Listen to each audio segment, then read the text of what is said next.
I don't trust what he said is the first one.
This hearing of the Subcommittee on Delivering on Government Efficiency will come to order. Welcome, everyone. Without objection, the chair may declare a recess at any time. I recognize myself for the purpose of making an opening statement. Good morning. I want to welcome everyone today to today's DOGE Subcommittee hearing on U.S. foreign aid. This hearing comes at an important time, a time where all of us are witnessing billions of dollars in taxpayer waste, fraud, and abuse being exposed across every agency of our federal government. It comes at a time where oversight of U.S. foreign aid has uncovered billions of dollars that have been weaponized in furtherance of globalist far-left ideologies. The American people want change. The American people voted for change. The American people have spoken that they no longer wish to be enslaved by the bureaucracy's agenda of undermining U.S. interest abroad. In 2023 alone, Americans privately donated over $557 billion of their own money. Corporations donated over $37 billion. Foundations donated over $103 billion. That is incredible, incredible of the American people. In 2023, nearly 76 million Americans, almost 30% of Americans, formally volunteered through an organization. Volunteered. The government did not make them do that. They did this on their own. Donating and volunteering time is what supports schools and shelters, hospitals and hotlines, food banks, and more across only our country. Not only our country, but across the world. Ask anyone in Western North Carolina. Whether it be individuals, churches, or businesses, the American people are the most generous people in the entire world, and I'm so proud of that. They should be the ones who decide where their money goes. They can choose if they want to donate to a charity, a school, a church, or a nonprofit. They can choose if they want to privately donate to a transgender salon in Mumbai. They can choose if they want to privately donate to the British Broadcasting Corporation. They can choose if they want to privately donate to the Wuhan Institute of Virology through EcoHealth Alliance, or to electric vehicles in Vietnam, or to changing the national census in Bangladesh to be more gender inclusive. That is something they should be able to choose. That is something they should never be forced to do by our government. The Democrat-run USAID should not get to use our federal government, our U.S. taxpayer dollars, as their party piggy bank to push their radical agenda in countries that we have no business giving money to. 96% of all political contributions from USAID employees go to Democrat Party candidates or PACs. That's 96%. Not only is USAID giving $70,000 for a DEI musical in Ireland, or $50,000 for transgender opera in Colombia, or to entrench their left-wing ideology across the globe, USAID has been transformed into an America Last foreign aid slush fund to prop up extremist groups, implement censorship campaigns, and interfere in foreign elections to force regime change around the world. That is the dark truth about USAID. That is the story the American people deserve to know. Not only was USAID never designed to be what it has morphed into, but these things should never have been funded in the first place. In fiscal year 2023, USAID dispersed roughly $44 billion of aid across 160 countries and regions around the world. During the 4 years of the Biden administration, 181 countries received approximately $240 billion in U.S. development aid, with Ukraine being the top recipient. Other top recipients include Ethiopia, Jordan, Israel, and Somalia. So after hundreds of billions of taxpayer dollars have been distributed throughout the world, has the world become safer? No. Has the world become more stable? No. Is the perception of the United States around the globe any better? No. But have some of the most anti-democratic principles like censorship and the canceling of elections been funded through USAID because of opposition to the ruling regimes? Yes.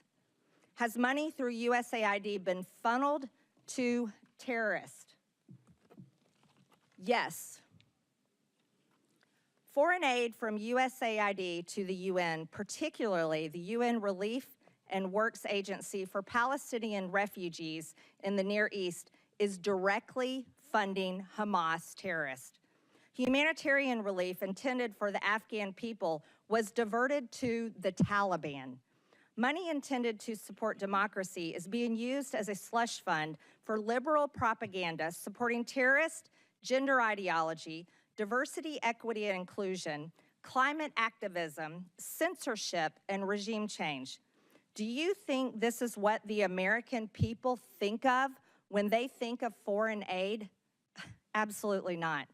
Taxpayer funds have literally been used to undermine U.S. interest and counter American foreign policy goals under the guise of foreign aid. This is unacceptable, and the American people agree. Thankfully, President Trump has taken action to address these issues. The election of President Trump was a clear mandate by the American people that they will no longer tolerate this. He is putting an end to the foreign aid slush fund, ensuring the hard-working American taxpayers' dollars are supporting America First policies and taking care of our own people at home. And we will do the same. With that, I now recognize Ranking Member Stansbury for the purpose of making an opening statement.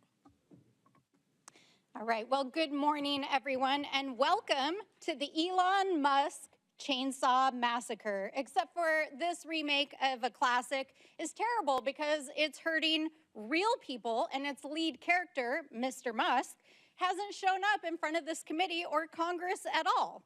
We also, of course, call this the Subcommittee on DOGE, or Project 2025, as we'll see here during the Q&A.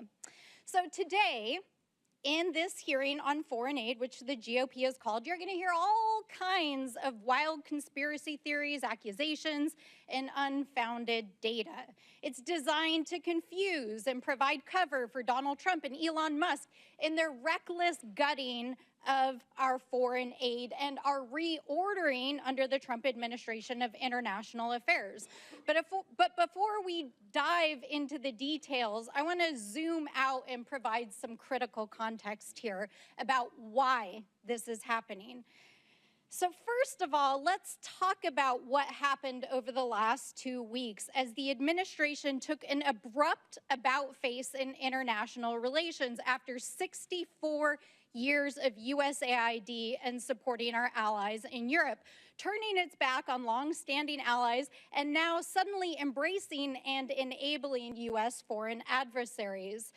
Let's do a little oversight here. Last week, the administration shocked the world as the vice president took to the global stage and addressed European leaders and informed them that the Trump administration believes that the greatest threat to Europe is not the autocratic leader who invaded our Western ally 3 years ago and committed war crimes and atrocities against the Ukrainian people and threatened Western democracy, but instead the VP said it was, quote, a threat from within.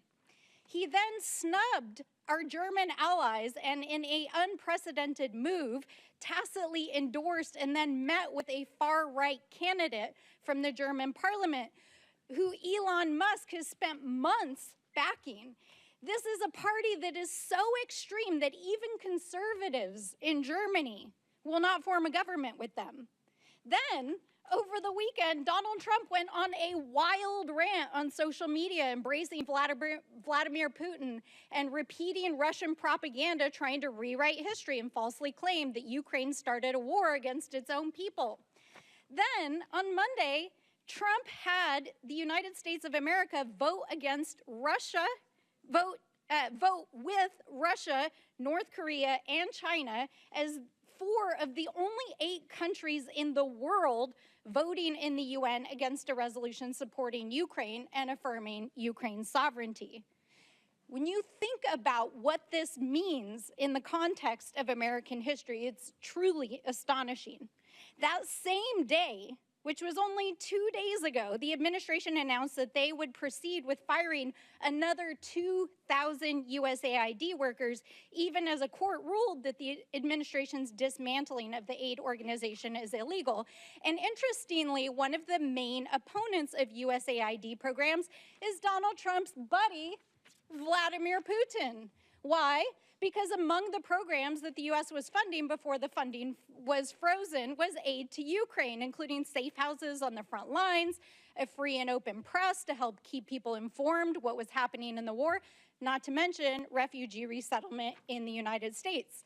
USAID was also engaged in democracy building in Eastern Europe and the Balkans, especially with the fall of the USSR. Of course, Mr. Putin didn't like that either. And these investments have been totally decimated over the last several weeks. Over the last 5 years, USAID has funded international aid to 212 countries around the world to promote international peace and security, to help maintain stability, and ensure that we are making good on America's promises. These investments are a fraction of the cost of weapons and defense, and the U.S. in the process is able to help promote national security, stop global pandemics, prevent hunger and mass migrations, and make the world and the United States a safer place.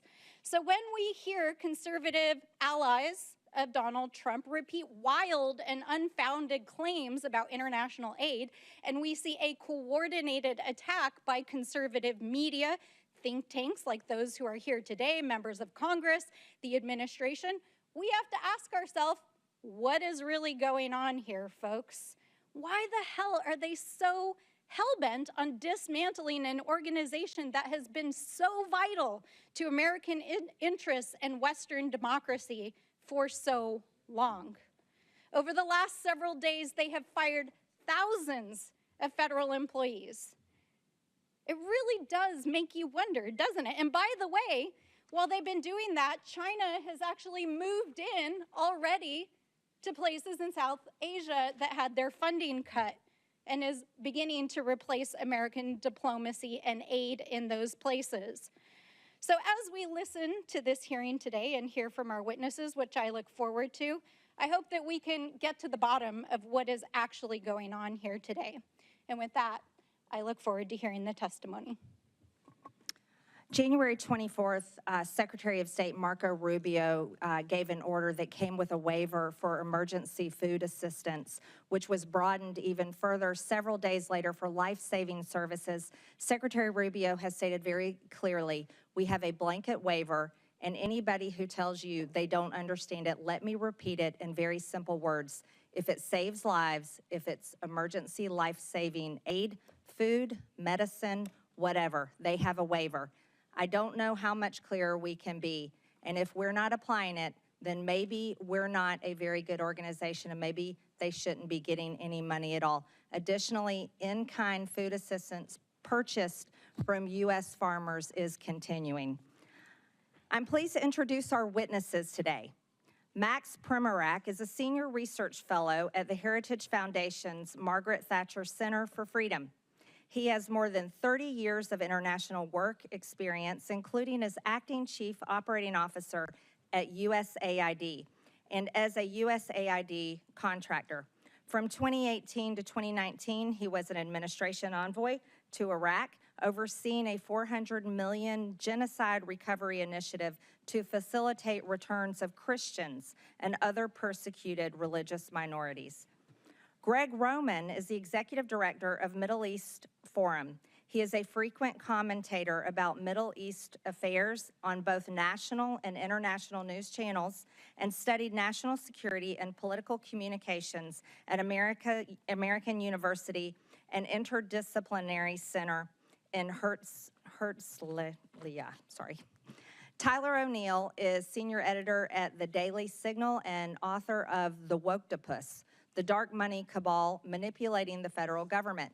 He is a writer and commentator on federal policy and has appeared on both local and national news outlets.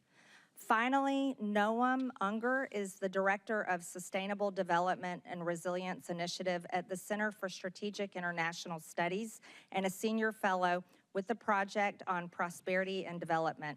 He has served at both USAID and the U.S. Department of State. Again, I want to thank all of you for being here to testify today. Pursuant to Committee Rule 9G, the witnesses will please stand and raise their right hand. Do you solemnly swear or affirm that the testimony that you are about to give is the truth, the whole truth, and nothing but the truth, so help you God? Let the record show that the witnesses answered in the affirmative. Thank you. You may take a seat. We appreciate you being here today and look forward to your testimony. Let me remind the witnesses that we will have read your written statement and it will appear in full in the hearing record. Please limit your oral statement to 5 minutes. As a reminder, please press the button on the microphone in front of you so that it is on and the members can hear you. When you begin to speak, the light in front of you will turn green. After 4 minutes, the light will turn yellow. When the red light comes on, your 5 minutes have expired, and we would ask that you please wrap up. I now recognize Max Primorak for his opening statement. Madam Chairman, thank you for this opportunity to testify before this very important subcommittee. The views I express here today are my own. Over the past few weeks, indeed, we have been treated to a daily litany of examples of waste, fraud, and abuse of taxpayer-funded foreign aid. USAID and the State Department used foreign aid as a global platform to push radical and even obscene ideas that have shocked and angered the American people. One cannot help but ask, was there anyone in the room raising their hand to say, this is not a good idea? This might cost us our bipartisan support in Congress. We might lose the trust of the American people.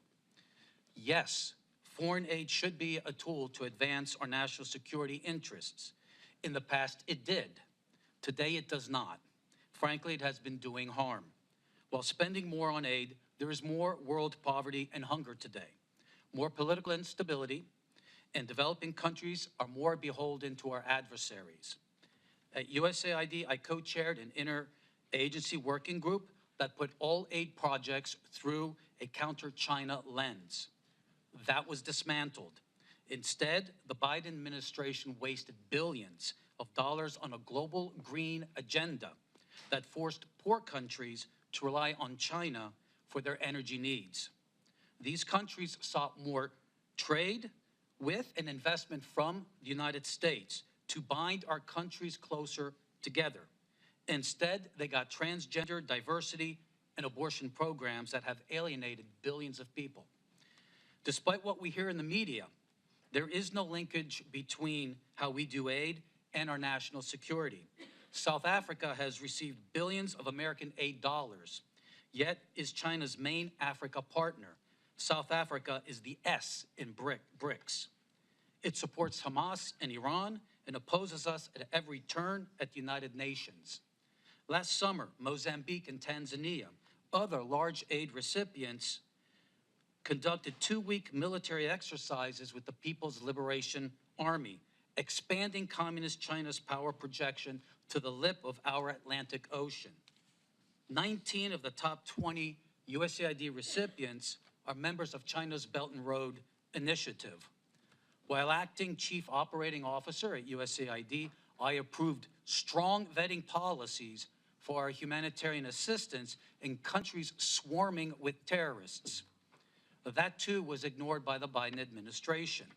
Vast sums of U.S. money have been diverted to fund terrorists in Gaza, Syria, Yemen, and Afghanistan. NGOs have been hit with heavy fines for violating our anti-terrorism financing laws. But closer scrutiny is warranted, for the problem is endemic in the aid culture. Last year, USAID launched its $45 million Global Civil Society program based on the social theories of an Italian Marxist. Literally, we have been funding radical NGOs around the world that oppose capitalism, democracy, NATO, and Christianity. None of this is counter-China. This is counter-America. Again, a resounding yes that foreign aid can be a powerful tool of diplomacy to promote freedom, prosperity, and peace in accordance with our national interest and our values, but not as an instrument of progressive imperialism. Regardless of which party controls the executive branch, aid officials must ensure that every single foreign aid program can pass the Middle America smell test on waste, fraud, and abuse. Aid decisions must always secure bipartisan support. There must be full transparency on who is being funded and what they're doing, not only for the members of Congress, but especially for the American people. The fiduciary failure of our aid officials over the past 4 years has done tremendous damage to foreign aid's credibility and America's standing in the world. Thank you, and I look forward to your questions.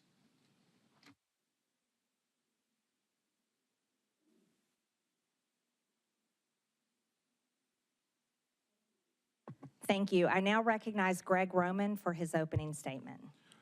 Madam Chairman, ranking member, and distinguished members of this committee, thank you for the opportunity to speak today. My name is Greg Roman, Director of the Middle East Forum, and I'm here because there's a fox loose in the henhouse of our foreign aid system, a system intended to uplift lives abroad that instead has funneled millions of taxpayer dollars to radical and terrorist-linked organizations.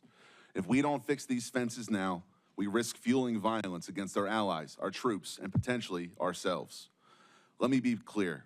This is a problem that began under the Obama administration and was exacerbated under the Biden administration.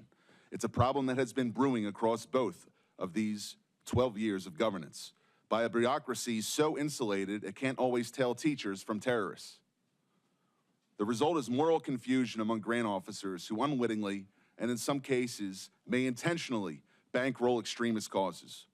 At the Middle East Forum, for the last 12 years, we've engaged in oversight over all public spending relating to foreign aid, specifically those relating to Middle East and Islamist causes. And we have identified over $122 million, which has ended up supporting radical organizations or even directly bankrolling organizations which are considered to be terrorists by the U.S. government. That's not pocket change, that's a jackpot for the wrong crowd. In terms of our specific findings, World Vision. Over the past 2 decades, this major evangelical NGO has received nearly $2 billion from USAID. But in 2014, World Vision facilitated a $125,000 grant to the Islamic Relief Agency, an entity linked to Al-Qaeda. Even after a whistleblower raised red flags, USAID rammed through the funding, pressured by World Vision, Sudanese warlords, and even U.S. officials who lobbied to delist the terror organization. Helping Hand Relief and Development. In 2023, only 2 years ago, it received a $78,000 grant from USAID, despite openly working with the terrorists who orchestrated the 2008 Mumbai massacre in India. Worse, the offer and grant came after the USAID Inspector General launched an investigation into a prior grant to the same group. The Jamal Trust Bank in Lebanon. USAID dollars helped pad the pockets of this financial institution, later designated by the U.S. Treasury Department as a terrorist sponsor for sponsoring Hezbollah. This was no mere oversight. It points to a broken system that handed cash to a future terror financing entity. Some graphical evidence. Behind me, you'll see the Bayadar and Unlimited Friends Association, 2 groups in Gaza. Members of the Gazan charity Bayadar cozy up to senior members of the Hamas Politburo, like Abdul Salam Haniyeh, the son of slaughtered Hamas leader Ismail Haniyeh, credited as one of the planners of the October 7th attacks on Israel, which killed Israelis and American citizens. Meanwhile, UFA officials have called for their lands to be cleansed from the so-called, quote, impurity of the Jews. You'll see behind me 4 images which don't just show members of Bayadar and UFA associating with members of Hamas, but also USAID officials, employees of the U.S. government, receiving awards because of their cooperation with these 2 Hamas-linked entities. You even have a Facebook post from a few years ago, which is the USAID office in Jerusalem celebrating their relationship with a Hamas entity. I can't find anything more disgusting. And as the ranking member said, we're looking for evidence. This is not a conspiracy. This is a U.S. government communication. Lastly, masking the money trail. Billions of dollars in USAID grants are lumped under miscellaneous foreign awardees, making it impossible for Congress, the media, or the public to track who's really getting the funds. According to public testimony in another hearing in this Congress, a portion of this money has ended up in the hands of Al-Qaeda affiliates in Syria. How does this happen? The oversight conducted by USAID is as weak as a house of cards in a windstorm, like handing out cash in a dark alley and hoping it doesn't buy trouble. USAID's vetting system is archaic, relying heavily on self-reported data with no real-time checks or teeth. Primary grantees are entrusted to vet their own subcontractors, even when those grantees themselves might sympathize with radical causes. In places like Gaza or Sudan, groups with blatant extremist affiliations slip through because the so-called gatekeepers have no incentive or even an ideological desire to shut them out. This isn't a glitch. It's a feature of a broken system. And here's the kicker. It's a problem caused by bureaucrats now threatening American interests at home and abroad. It's not just about fraud, waste, and abuse. This is a threat to American national security and potentially criminal, and this committee should take action to ensure that the Department of Justice acts on it and does everything in Congress's power to not just investigate, but refer criminal actions to the proper authorities. Thank you. Thank you, Mr. Roman. I now recognize Tyler O'Neill for his opening statement. Chairwoman Green, members of the subcommittee, the last few weeks have featured revelation after revelation of how our tax dollars have been spent propping up radical left-wing causes across the world. Yet what struck me about the abuse of foreign aid has been the connections with leftist activists here at home. As a senior editor at the Daily Signal, I researched the left's dark money network, which propped up the influence campaign I expose in my book, The Woktopus. I found that leftist elites prop up NGOs that staffed and advised the Biden administration, pushing unpopular policies on the American people through the bureaucracy. In my remarks, I will present 3 examples of how the left's dark money network intersects with just one agency focused on foreign aid, the U.S. Agency for International Development. The views I will express in this testimony are my own. The left's dark money network features George Soros and his Open Society Foundations, the Tides Foundation, and the network of nonprofits established by Arabella Advisors. Right here. These groups, which you can see on this chart, funnel cash to DEI, transgender, and climate alarmist causes, divisive issues that the Biden administration prioritized over addressing the concrete needs of the American people. The left's dark money network has deep ties to USAID, which has rightly received renewed scrutiny under DOGE and after Elon Musk shined a light on it. While the Open Society Foundations has stated that it does not receive funds from USAID or direct USAID's spending, the Soros-founded nonprofit has a long history with USAID. In 2001, the Soros Foundations Network, which became Open Society, listed USAID among its donor partners. Open Society and USAID have jointly funded the Organized Crime and Corruption Reporting Project, a news outlet that attacked conservatives for, you guessed it, criticizing Soros. Open Society and USAID also jointly fund the East-West Management Institute. Among other things, the institute launched court changes in Albania that critics allege resulted in the prosecution of Albanian opposition leader Sali Berisha, silencing the opponent of the country's socialist prime minister. Open Society has hired at least 5 former USAID staff, including at least 1 high-level official who worked at USAID providing services amid political transitions in foreign countries. Former USAID Administrator Samantha Power met at least twice with Open Society leaders. USAID has directly funded a different organization in the left's dark money network, the Tides Center. The agency has awarded more than $27 million in grants to the center. You'll find the Tides Foundation right here. The Tide Center has funded many of the leftist groups that influence the Biden administration, and it also operates its own in-house nonprofit called Palestine Legal, which represents anti-Israel rioters in court and gives them legal advice. Former USAID staff have also gone on to work for Arabella Advisors, which is a for-profit company that set up pass-through nonprofits. These groups allow donors to support specific projects without being associated with these projects. One of the nonprofits, New Venture Fund, set up a secretive group called Governing for Impact. Even though Governing for Impact had existed for barely 2 years and did not appear in a Google search at the time, its leaders met with and advised top staff in the Biden administration, executive-level bureaucrats who oversaw the vast federal bureaucracy.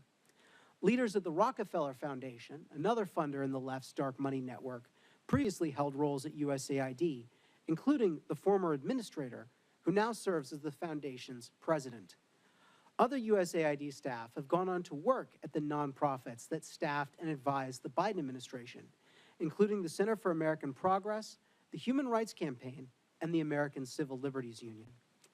Personnel is policy, and these connections between the left's influence campaign on the Biden administration and USAID reveal how woke elites have captured the enterprise of foreign aid. Thank you. Thank you. I now recognize myself for 5 minutes of questions, and I will inform this committee and the public watching that if, pardon? Oh, sorry. I'm sorry, Mr. Unger. Apologize. I didn't mean to skip over you. I now recognize Mr. Unger for 5 minutes. Madam Chair, Ranking Member Stansberry, distinguished members of the subcommittee. I am honored to share my views with you. They are my own and not those of my current or former employers. I have served at USAID and the State Department in multiple roles and in non-governmental positions focused on U.S. foreign aid reform and global development.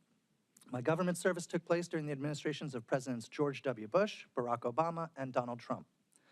Every U.S. administration since World War II has wanted to shape foreign aid in line with its goals. But strangling the system into extinction is akin to unilaterally disarming at a time of mounting geopolitical competition for partnerships globally. Throwing away our toolbox does not make us safer or well-positioned to influence the world. Our set of foreign aid tools reflects enlightened self-interest. With it, the U.S. countered communism and enhanced the education, farming productivity, and health of people around the world, while also saving lives. Our international AIDS and malaria programs have collectively saved more than 35 million lives over the past couple decades. U.S. assistance has also built partnerships and economic growth, so much so that 11 of America's 15 biggest trading partners were former recipients of U.S. foreign assistance. We are now in a period of renewed geostrategic competition. China has been vying with the U.S. for partnerships across the global south, inking deals where it can. China can and will fill soft power voids left by the U.S. Other potential threats to our security are also connected to developing countries and fragile states. From the potential resurgence of ISIS in the Middle East to the spreading influence of Islamist militants and Russian mercenaries across the Sahel. On the eastern edge of Europe, Russian aggression may continue to grow unchecked, and in Colombia, the strife from neighboring Venezuela is spilling over to yield the worst violence in a generation. With that backdrop, the administration has abruptly and collectively disabled U.S. tools of foreign assistance. The White House has said it is cutting programs that do not benefit Americans. But their approach is dismantling many programs that help Americans, thereby cutting off our nose to spite our face. This is evident in many ways. First, the government has purchased more than $2 billion in food aid annually from American farmers, and American farms supply more than 40% of the food aid USAID sends around the world. But with the foreign aid freeze and stop work order, rice, wheat, and soybeans are going to waste in transit and in ports. In Houston alone, hundreds of tons of American-grown wheat have been stranded. The recklessness of the current approach is evident in health efforts, too. We need our foreign aid to prevent outbreaks of infectious diseases from spreading before reaching our shores. But U.S.-funded early detection and treatment for deadly diseases like Ebola have sputtered to a standstill.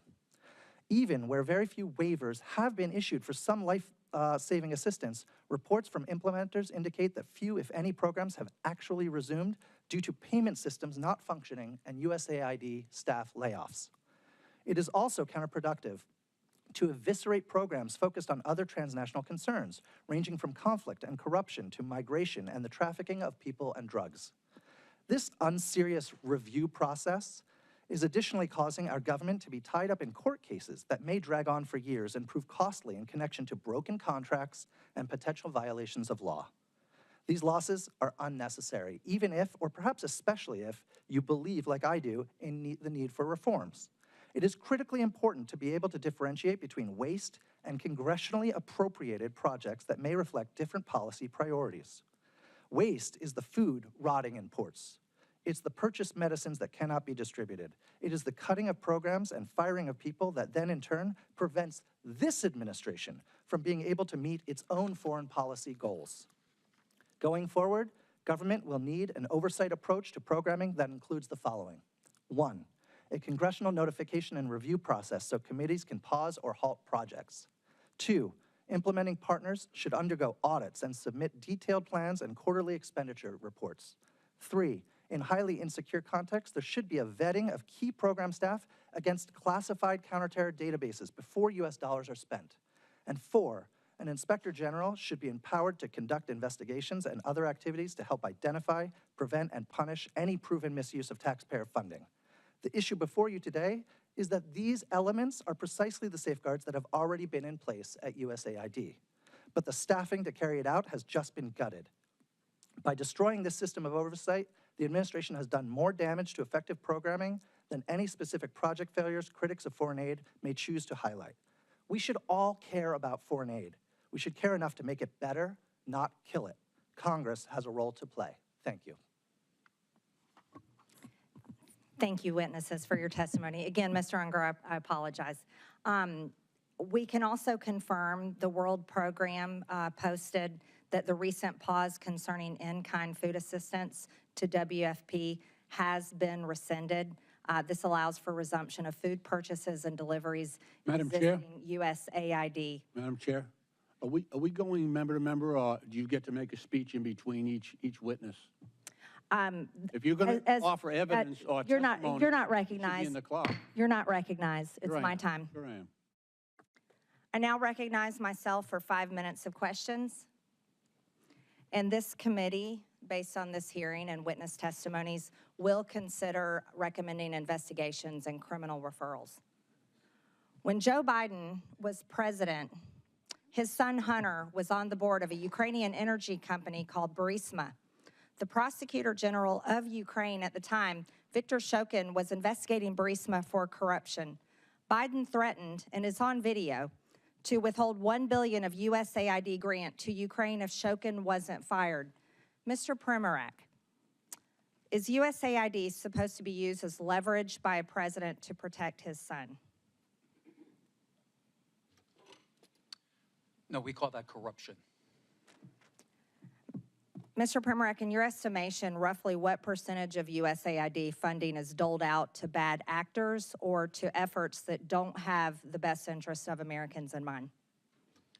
I think what troubles me most is learning, I believe last year, following the hard work of the House Foreign Affairs Committee and Senator Joni Ernst, that USAID has been paying out over 50% to overhead charges.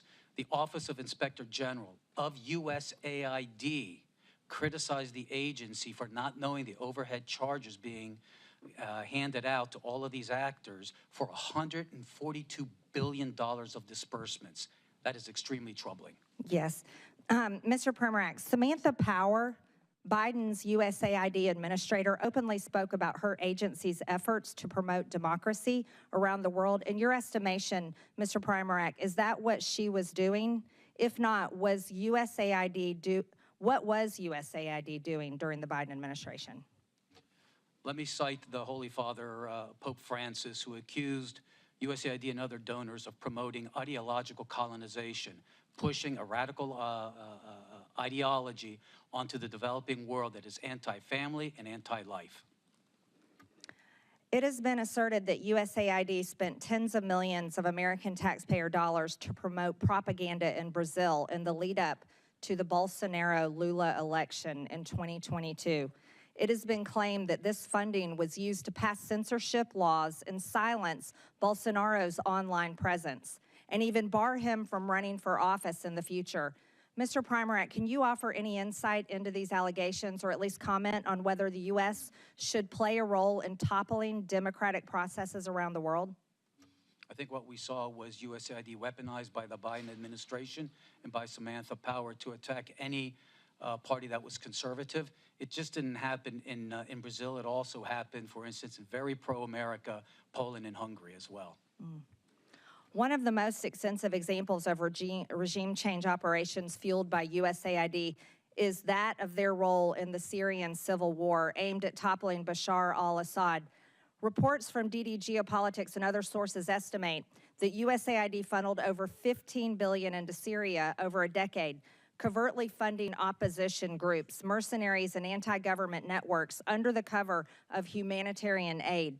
This included support for militant factions and propaganda efforts, often in collaboration with the National Endowment for Democracy.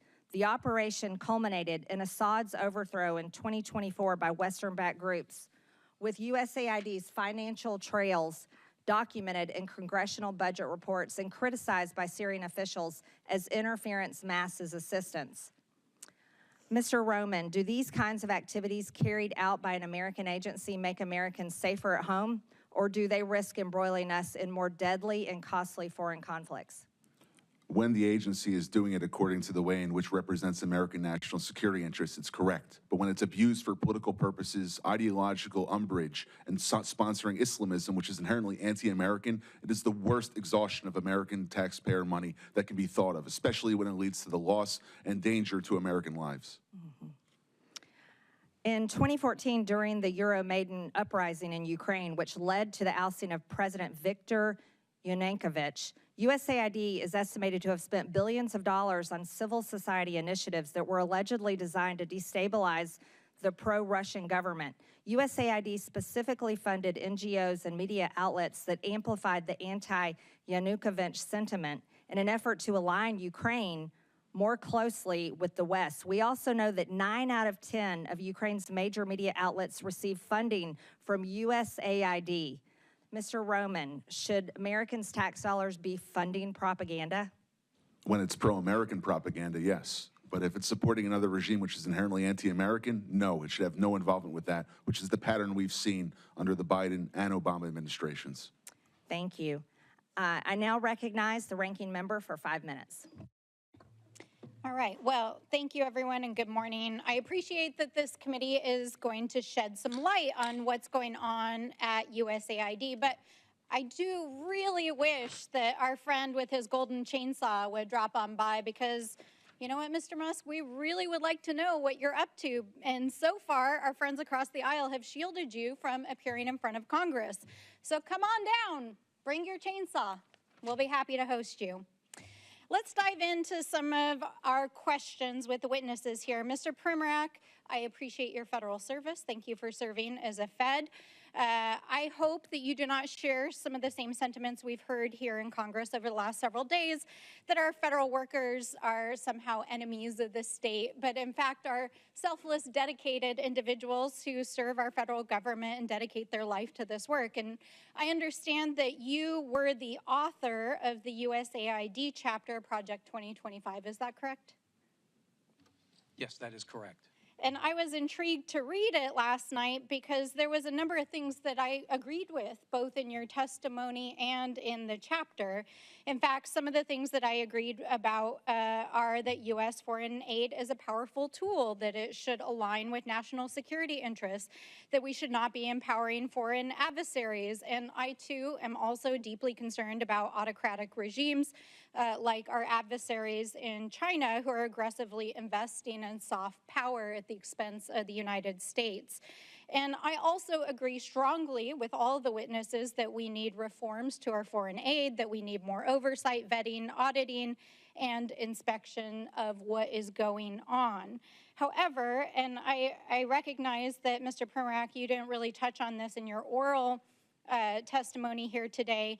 I was surprised that in Project 2025 and some of your other statements that one of the primary areas that you really have disagreed with the foreign aid that has happened under other administrations is in the areas specifically of climate change, LGBTQ rights issues, and promoting diversity and DEI. Is that correct? Yes. Yes. And although you did not testify as much today here about these issues, I want to just make sure you do believe in climate change, correct? Climate change, sure. Yes. Climate changes all the time. I'm a big reader of history. Yes. You can see throughout the millennia. Absolutely. And you understand that right now our allies in the Pacific who are on the front lines in pushing back against Chinese authoritarianism are requesting climate assistance from the United States because they are facing some of the most extreme impacts of climate change, correct? According to USAID Just a document, yes or no, sir. You there's been a understand drop that of about our Pacific 99% allies, right? of people killed by climate change, 99% drop. Sir, the So it's not question is, radicalism, do it's good you infrastructure. understand that our Pacific allies, who we have defense agreements and compacts with, are asking the United States for climate assistance as for the exchange to provide a place for the United States, for example, to push back against Chinese authoritarianism? You understand that, correct? Yes, under Trump, Yes. we were Okay, helping so those that is islands. why we are involved in providing financial assistance and foreign aid around climate change, in addition to the fact that it is a global threat. Now, I understand that you also, and I'm not even going to use the language here because I very much disagree with it, but I just want to ask, you agree that LGBTQ people exist and have human rights, right? Absolutely, we were doing that under Trump 1. And you also agree that our governments and our institutions should look like and reflect the people that they represent, especially overseas? It's part of being able to actually engage with foreign governments, correct? If we want to do counter China, there's nothing more that has alienated I'm asking billions you a of very people than pushing straightforward an question. ideology that they resent. Okay. Well, I see that you're not interested in engaging in the conversation. And while we can agree to disagree, I'll take this as a difference in values, maybe worldview. But I just want to point out here that this perfectly aligns with what the Trump administration is doing and trying to gut programs around diversity, equity, inclusion, supporting LGBTQ rights and human rights overseas, and climate change, and helping our allies overseas. And this is not waste, fraud, and abuse. This is a different worldview. You can't just call something waste, fraud, and abuse because you disagree with it. Now, Mr. O'Neill, it's nice to see you here again. Oh, I am out of time, and I will circle back. Thank you. I now recognize the gentleman from Texas, Mr. Cloud, for 5 minutes. Thank you, Chairwoman, and I appreciate you holding this hearing. I appreciate you witnesses for being here. It's been astonishing to watch. We already knew that there was a tremendous amount of waste, fraud, and abuse in our federal government, but to watch over the last few weeks as the extent and egregiousness of it has been revealed. I've said a number of times how aggravating it is that this government is forcing the American people to pay for the demise of their own country. We've seen this a number of times, especially in how foreign aid is treated. And much of this funding we're realizing now, as Mr. O'Neill has pointed out, we're uncovering is the world's largest money laundering scheme in history. And so I would like to think that if these kind of things were put to a vote, that our friends on the left wouldn't vote to support a pickle maker in the Ukraine, or to have transgender operas in other countries, or to send people to Paris Fashion Week and the like. I would like to think if that was a vote, that would also get a no vote on the other side of the aisle, that this is stuff that is not necessarily, the taxpayer dollars shouldn't be funding. But you got to wonder about the vitriol you see when these things come uncovered to protect these things. Now, definitely the border trafficking institution that was set up, the complete industry, the censorship apparatus, those are examples where we really saw that these taxpayer dollar funds were going to these NGOs that were purely leftist organizations that were turning out voters and getting all this, basically being a campaign front at taxpayer expense. And so you got to wonder how this is happening, because this is not in the legislation. There's no line item in a legislation that has these sort of things in it. So, Mr. Primack, I'd like to ask you, where are these decisions being made? Who's making the decisions about where these dollars go? This is a combination of cooperation between the Congress and the White House. I can tell you that during my tenure at USAID, everything that we did had strong bipartisan support. Unfortunately, when President Biden came in— But it's someone in an agency somewhere, is that right, making the decision at a how's that decision made? Who's making that decision? Like, that is before the check goes out, who's pushing the button that says, send this check? It starts with the administrator, goes down to the bureau level and the office level. But in the end, contract officers have to make sure at the Office of Acquisition Procurement that these are following U.S. laws and the policies of the president. Contract officers. Now, are these people elected? We hear a lot about elected officials making these, certain decisions within There's our no one government. at USAID that is elected. So, yeah, so the people sending the money are not elected officials. Okay, just wanted to clarify that. One of the issues we've had is trying to track this dollars once it goes out to bring accountability to it. And there is no connection that we've been able to find to an employee ID number, for example, connected to where the grant money is going out or the contract money is going out. We're working on legislation to fix that. But one of the things that's really disturbing is the fact that some of the money that's going out doesn't even have a name of where it's going out. You talked about that, Mr. Roman. Could you speak to that for a second? It's to the tune of billions of dollars. Correct. Miscellaneous foreign awardees. The issue with it is that while the individual grantees have to apply for a vetting process that USAID conducts in terms of a government review, including with counterterrorism databases, there's a self-certification process by their sub-grantees. It's as if though you hire a contractor in your house to redo your living room, and he hires a bunch of robbers to take everything out, and you're left with the spades on the wall rather than having a fully renovated room itself. And so some of these dollars have been going to support terrorist organizations. Right. And Taxpayer dollars going to support. Now, what would happen if we found a business that was funneling money to the Taliban? They would be indicted, they would be charged, go before trial, and go to jail for a 20-year sentence for money laundering or for material support for terrorism. So this is one of those cases where it's only legal if the government's doing it? Right. In the opening chairman's remarks, she was saying that this is about fraud, waste, and abuse, and if it was anyone else, it's as if though a private citizen can't do this, but if a U.S. government agency or bureaucrat wants to give money to a terror organization, it's okay. Yeah, I find that atrocious. I think the American people do too. Mr. Perback, I want to touch on one thing because I've talked to ambassadors across the world, and you hear this. We'd like to align ourselves with the United States. We don't want to align ourselves with China, but when we're talking to China, they're talking roads, bridges, infrastructure, those kind of things. Things we traditionally know as soft power. But right now, when they're talking to the United States, what they've gotten from our State Department over the last few years is social re-engineering. Many of them have come to say, our nation espouses Judeo-Christian values. They don't. And even as I talk to pastors across our country who are working to send millions into missionaries, their eyes in Christian universities to understand the fact that our State Department is actually sending billions to counteract those ideals. Could you speak to that? You can quickly answer, and we have to move on. I've spoken to many foreign African officials, for example, when they're meeting with Mr. Blinken, they were ready to talk counter-genocide. Instead, they got to social re-engineering. Okay. I now recognize the gentleman from Massachusetts, Mr. Lynch, for 5 minutes. Thank you, Madam Chair. First of all, I want to thank the witnesses for helping the committee with its work. I've been here a while, so I was here actually when President George W. Bush was confronted with wars in both Iraq and Afghanistan. And in the midst of that, members of this committee, I was in the lead because I was chair of the National Security Subcommittee. We went to Iraq and Afghanistan, and we vetted some of the billions of dollars that the president spent over there. Some of it was wisely spent in the best interest of protecting our sons and daughters in uniform.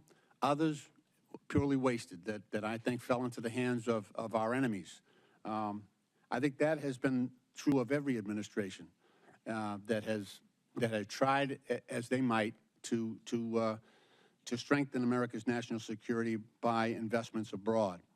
I do want to say that what troubles me greatly is that now we have a cessation of all foreign aid. And, just take Ukraine, for example. I know it's been $174 billion in aid from the U.S. to Ukraine. It's important to note that that $174 billion, most of it was spent here in the United States and paying defense workers and defense contractors and putting Americans to work. 90% of that on the defense side. And then when you look at the grain shipments that we have made, not only to Ukraine but to others, because obviously their agricultural systems are inoperable right now, those are American farmers. And Madam Chair, I would like to ask for unanimous consent just to submit this article from the Associated Press entitled "The USAID Shutdown is Upending the Livelihoods of Farmers and Other Americans." Without objection. Thank you, Madam Chair. So, and what also troubles me is that now we have a president saying that Ukraine started the war. And Mr. Ullman, you're a really smart guy. You're up on this stuff. You pay attention. Do you seriously believe that that Zelensky invaded Russia? Okay. No, sir.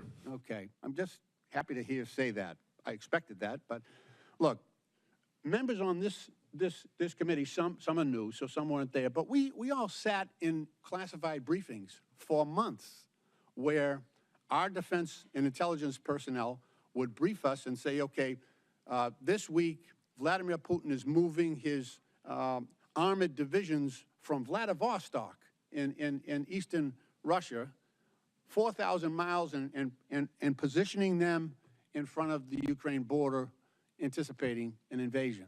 And then, you know, afterwards, after the invasion, actually 2020, I think it was, Putin took credit, said, I ordered the special operation against Ukraine. And yet, you know, we have a president saying the opposite. He's saying that Ukraine invaded Russia. They started the war. And it's just, you know, to restate Mr. Primarak's question, was there one Republican in the room that raised their hand and said, no, Mr. President, no, Mr. President, that is a lie. That is false. I didn't hear anything. Not one of my colleagues corrected the president and stood up to him and said, no, Mr. President, no, Mr. President. It was Russia. It was Russia that started that war. They invaded Ukraine. And it's right for the U.S. to stand with Ukraine and their people. I didn't hear any of that. That's what troubles me. You know, I had instances where I agreed with George W. Bush on some things. And I had plenty that I disagreed with. But, you know, that's Congress's role here. That's our job, to call out the truth to power. And so this idea that all foreign aid should be suspended is an attack on common sense. It's an attack on national security for this country, and we should be more careful. I agree. Let's look at the areas where we're spending foreign aid in an area and in a way that is good for U.S. national security, and let's get rid of the stuff, some of it you've already pointed out, that it is not in our central interest. That's a good process that I would like to engage in. Thank you, Madam Chair. I yield back. I now recognize the gentleman from South Carolina, Mr. Timmons, for 5 minutes. Thank you, Madam Chair. My colleagues across the aisle are quick to judge the actions of this president in the early days of his administration. But I didn't hear any loud voices from across the aisle when President Biden, who was clearly experiencing severe cognitive decline, ran this country. I don't even know who was running the country. I don't know who was making the decisions. I don't know how those decisions were being formed and who was signing the executive orders he was engaging in.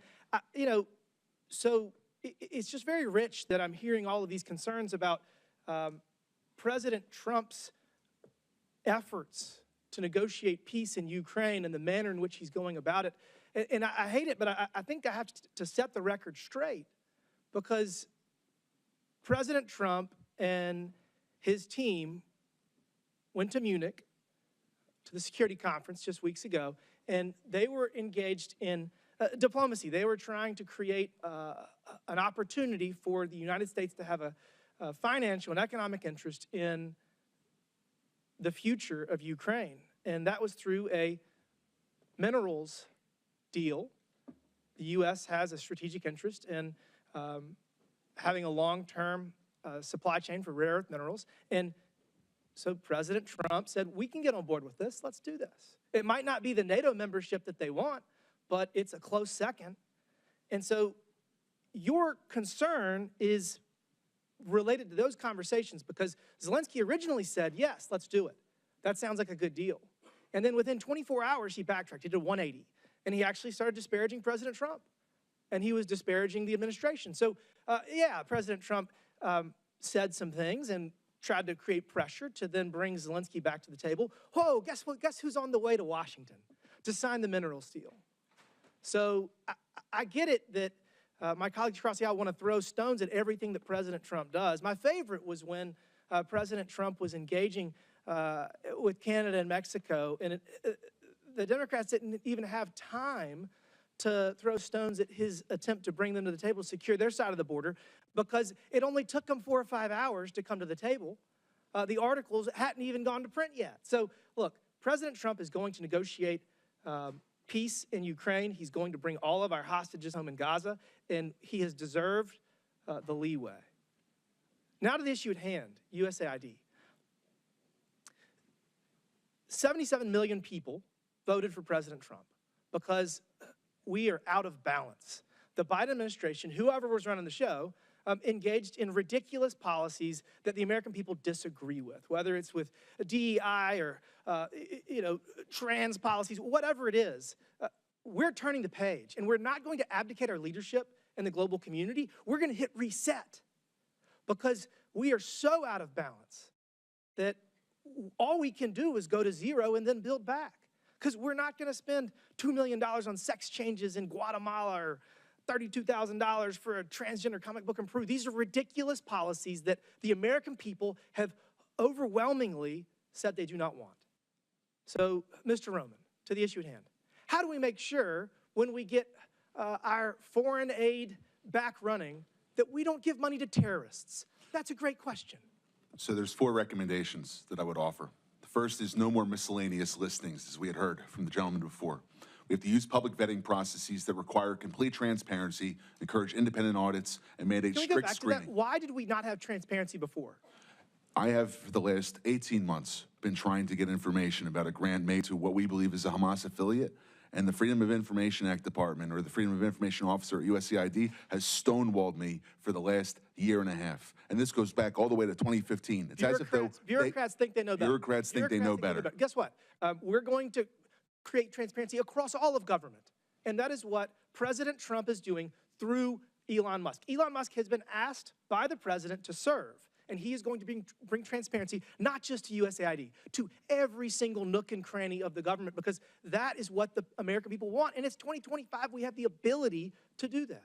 Mr. Roman, continue. What else can we do to make sure? I'll go quick. I know we're limited. Stronger accountability mechanisms, clawback provisions, stiff penalties for misuse, criminal investigations if you go towards the terrorism financing. The State Department, under Secretary Rubio's review, must have a roadmap for better oversight. And lastly, the legislature must give teeth to its funding bills. We have to be able to have robust penalties, transparency mandates, and real-time oversight tools, rather than waiting 3 years to get reports from contractors when they've already committed the violation past the statute of limitations. I'm out of time. We all know sunlight is the best disinfectant, and that's the path forward.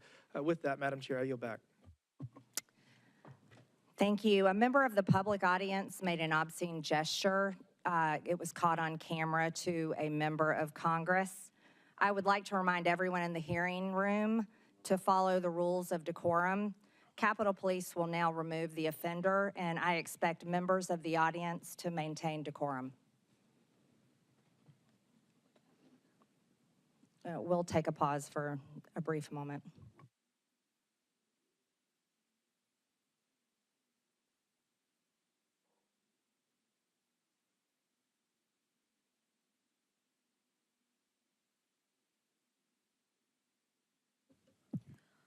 Point of order or a point of clarification, Madam Chair. Okay. Well, never mind.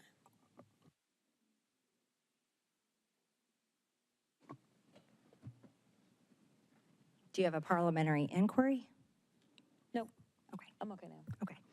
I now recognize the gentleman from California, Mr. Garcia, for 5 minutes. Okay, well, thank you to our ranking member, our chairwoman, and I want to thank our witnesses for also for being here today. Thank you all for joining us. So this is obviously our second hearing on DOGE, and certainly as Elon Musk and Donald Trump work together to destroy our federal agencies. Now, a lot has happened in just the last few weeks since DOGE has been off raiding the federal agencies that we care so much about. We know that FAA staff have been fired, making our airspace less safe. Veterans Affairs staff have been fired, risking services for our vets. Food safety and health staff have been fired as we face a bird flu pandemic.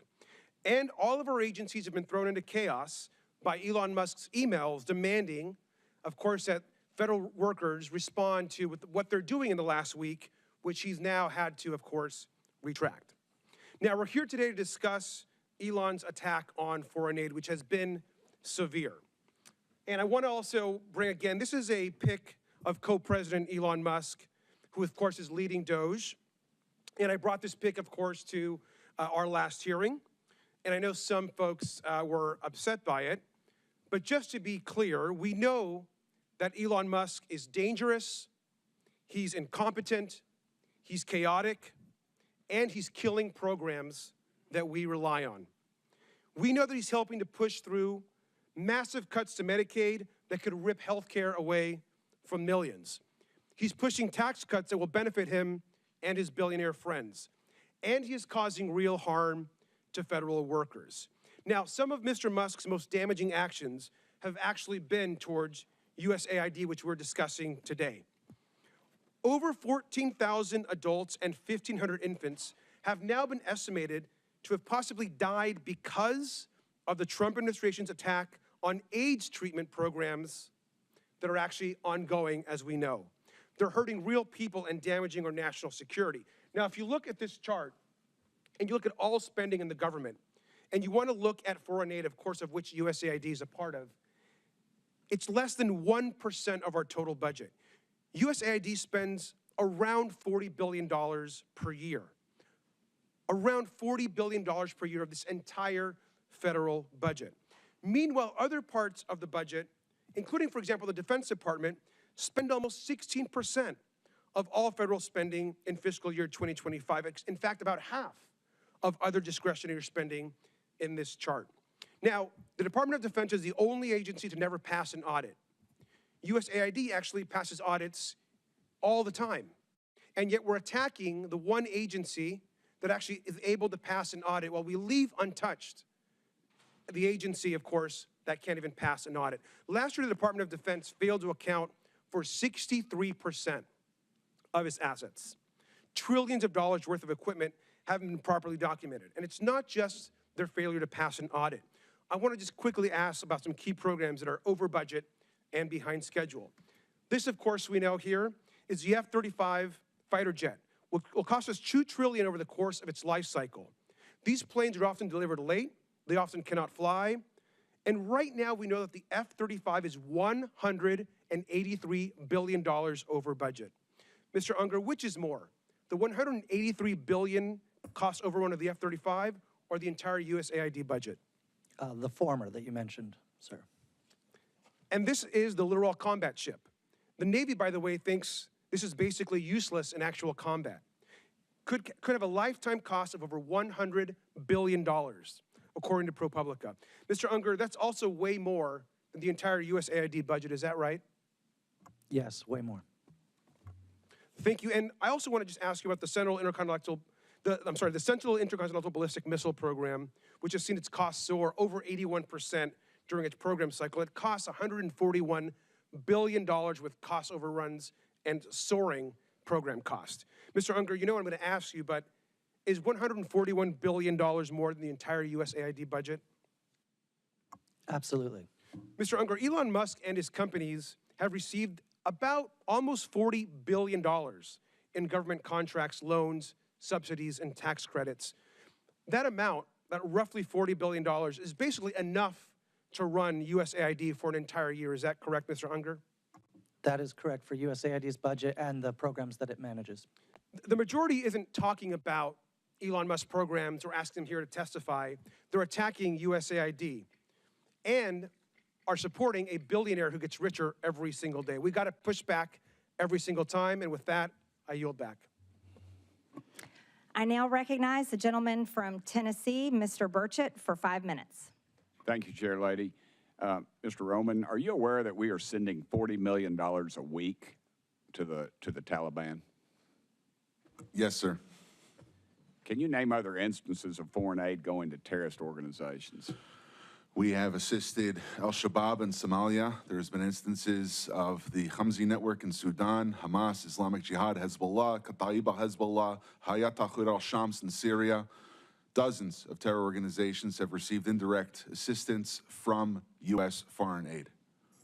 Could you elaborate a little bit on the mechanisms in place that are to stop foreign aid from going to terrorist groups, and why are they not working if we have any in place? Sure. And I would note that these are, you notice, these are terrorist weaponry. You see some AKs, SKSs, some snipers, some clips, some clip carriers probably made in China, and I believe these are small landmines here beside right there.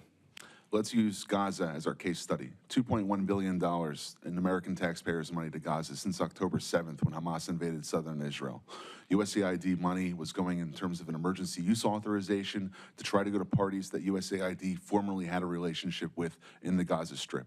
They had to have been vetted by OFAC. They should have been vetted against the special designated terror list from the State Department and from other Treasury organizations. Waivers were granted because they said that there was an emergency use to have that money come in to Gaza, thereby jettisoning the usual typical screening procedures. As a result, 90% of aid that was going from the United States by way of its agents in Gaza ended up in Hamas-controlled areas.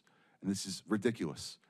Essentially, what the U.S. assistance to Gaza did was underwrite the ability for Hamas to survive until the ceasefire was just passed a few weeks ago. There was no strategic thought for it, and there was no screening. Seems like the emergency might have been armed terrorists to kill civilians. Would that be accurate? That's accurate, and even more than that, Samantha Powers, the administrator for USAID, was intent on having Israel not be able to defend itself. To not be able to defend it. Correct. Mr. Primorak, is that correct? How do you say that? Primorak? I got Burchett, man. Nobody gets mine right, so don't worry about it. What is it, Primorak? Perfect. All right, thanks, brother. How did terrorists exploit our foreign aid loopholes? Well, we have a lot of our international... Can you pull your mic up? I'm sorry. Can you hear me? Yes, sir. You have international NGOs and UN agencies actively lobby here in Washington, D.C. against vetting policies that would prevent it. I was the senior vetting officer at USAID, and what we did... Did you say United Nations is doing this? The UN? Sure, everybody who's getting money lobbies here. That they're lobbying against us. I'm sorry, Mr. Roman, There's actually someone who used to work for one of those lobbies, the largest NGO lobby, Interaction. One of our co-witnesses here worked for them from 2018 to 2023. USAID effectively self-funds its own external private lobby that then goes back to Congress and asks for more money for USAID. So the taxpayers fund this lobbyist who's working against American interests. Correct. Possibly killing our allies and possibly Americans. They bring together groups in Washington that overseas work with groups that kill Americans. Yeah, I don't need a flow chart to show that. I appreciate it. Do you think USAID programs have been aligned with the national security interests of the U.S.? No, they have not. They have actually helped China. Mr. Roman? No. Okay. How do these programs compromise our national security, Mr. Primorak? They actually push China. They actually push much of the world towards China on the green energy agenda. They push people, ordinary people, billions of people towards China because of the resentment caused by our social re-engineering. Are we being lobbied by these pro-communist China groups currently? Well, a lot of these countries don't even have to lobby because they get the money anyway, like South Africa. Yeah, and in fact, these lobbyists have come to the House and have tried to kill legislation like H.R. 160, which was meant to increase transparency in USAID's funding of overseas organizations. Is that a current piece of legislation? That's from the last session. And give me that number again. H.R. 160. And what does it do? It was meant to give U.S. lawmakers the ability to have higher transparency in terror financing investigations aimed at scrutinizing extremist groups. Mr. Primorak? We had a regulation before we left in the last administration that anybody who touches money in countries where there's terrorists, those names have to go through databases, terrorist databases. That was overturned by Biden. Overturned by Biden. Chair Lady, I am currently 5 seconds, but I wanted to mention something. There's a lot of rhetoric used on this committee, and I would urge my friends on both sides of the aisle, let's stick to the actual information. this rhetoric is, I've received death threats, and I know the chair lady has, and it needs to stop. We need to tone it down. Thank you, chair lady, and thank you. Thank you, Mr. Burchett. Madam Chairwoman, I'd like to ask for unanimous consent to enter a few items into the record relating to the waivers that have been provided by the Secretary. And because Mr. Burchett just went now, there is some reporting, and perhaps he's in the room if he'd like to respond, Madam Chair. In this reporting, it says that Representative Burchett told a reporter that he has a real problem with a report that 2 DOGE employees blocked PEPFAR funding that should have been granted a waiver by the Secretary, and said that if it was a mistake, they should have been fired. We also have numerous reports here that these waivers may exist, but they are not being enforced, and there are thousands of federal aid workers across the world right now that are stranded, as well as international aid that is sitting in ports and docks. If you have the documentation without objection. I'm not sure if my name was besmirched. If I'm allowed to respond or not? It's fine either way. No, it's just a report. I'm not. Okay, but anybody that works for the president that goes against what he says, he has a right to fire them. So, thank you. Absolutely. I now recognize the gentleman from Texas, Mr. Kassar, for 5 minutes. I'm going to do something that I've never done in a congressional hearing before, and that is plead for help from the American people, plead for help from my Republican colleagues on something that we actually all agree on, because lives are at stake right now.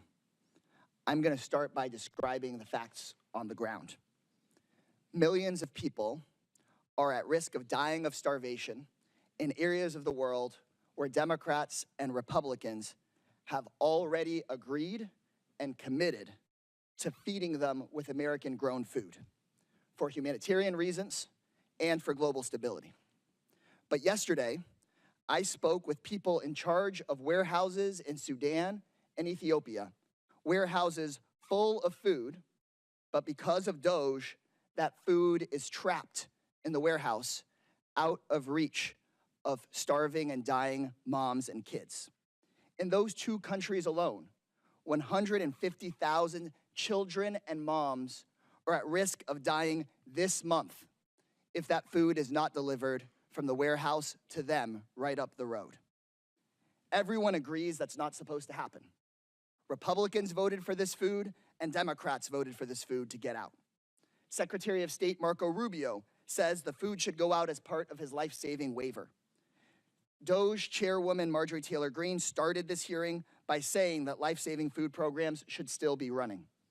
We have paid for the food, and we have shipped it, and it is sitting trapped in the warehouse because DOGE is blocking the payments needed to get the food out to the people who need it. So here's what that means. It means that kids are dying, and more will die tomorrow, of severe acute malnutrition. If you want nightmares, just Google severe acute malnutrition and look at the photos. The way that healthcare workers determine if a kid is dying of this is they measure their bicep. And if their bicep is less than 4.5 inches around, then that means you could die of starvation tomorrow. Think of a kid's arm fitting through this hole. Think of your kid's arm fitting through this hole. These kids could die tomorrow. You've heard today about the waiver for life-saving humanitarian assistance, and all I'm asking is for Rubio's waiver to be made real. People watching at home, you can do something about this. I know many of these hearings are live on Fox News. I'm a Democrat. For many of the people watching, you may not agree with me on many issues, but I think we can all agree that this food needs to get out of the warehouse and to these kids. I've gotten phone calls from conservative friends, people of faith that moved to Africa to live out their faith of I was naked and you clothed me, I was hungry and you fed me, and they agree that this food should be given out. So call your Republican congressperson, call the White House, tell them you know they didn't mean to do this, but that this food needs to go out tomorrow. If you're in the press, cover this story. Ask questions about Ethiopia. Ask questions about Sudan. Tell the world about this. And to my Republican colleagues, DOGE is not going to listen to me, but you can fix this. Pick up the phone, make a phone call. Y'all could save lives today. Send an email. Please, put politics aside, get the food out of the warehouse, save these kids' lives. You can save these kids' lives. With that, I yield back. The gentleman yields without objection, and I'm entering for the record a post from the World Food Program that states we can confirm that the recent pause concerning in-kind food assistance to WFP purchased from U.S. farmers with Title II funds has been rescinded. This allows for the resumption of food purchases and deliveries under existing USAID agreements. It also enables WFP to continue working with our NGO partners who play a vital role in distributing emergency food assistance to people affected by war, floods, droughts, and other disasters around the world. WFP continues to work closely with the U.S. counterparts and all our donors to ensure consistent, uninterrupted emergency food assistance to hunger hotspots that span Sudan, South Sudan, Gaza, Haiti, and other crisis areas. I now recognize the gentleman, where's my list? Now recognize the gentleman from Missouri, Mr. Burleson, for 5 minutes. Thank you, Madam Chairwoman, and good morning to our witnesses. I want to talk a little bit about the difference between real charity and fake charity or phony charity. Real charity is an individual seeing a need, feeling the love in their heart, the compassion for their fellow man, digging money out of their own pocket and giving it to the people in need. Government charity, fake charity, is taking from somebody else and giving it to whoever you think that you want to give it to. Let's call this USAID program for what it actually is. It is a disgraceful betrayal of the American taxpayer. It's all under the guise of being charity, but for years, the Democrats have turned USAID into their personal slush fund, funneling billions of our hard-earned tax dollars into a cesspool of left-wing propaganda, all masquerading under the guise of charitable aid. And what did we get for it? Not stronger allies, not safer borders, and hardly a dime's worth for the American interest. No, we got absurdity for it. Taxpayer cash bankrolling climate activism, DEI, that are frequently at odds with the values and the needs of the countries that we're supposedly aiding. This isn't aid. It's a shakedown of our taxpayers, courtesy of the left-wing bureaucracy working with dark money networks that Mr. O'Neill described so eloquently earlier. Now, I have a question for Mr. Roman. As DOGE has recently brought to the forefront, USAID has often used American tax dollars to push leftist ideology abroad.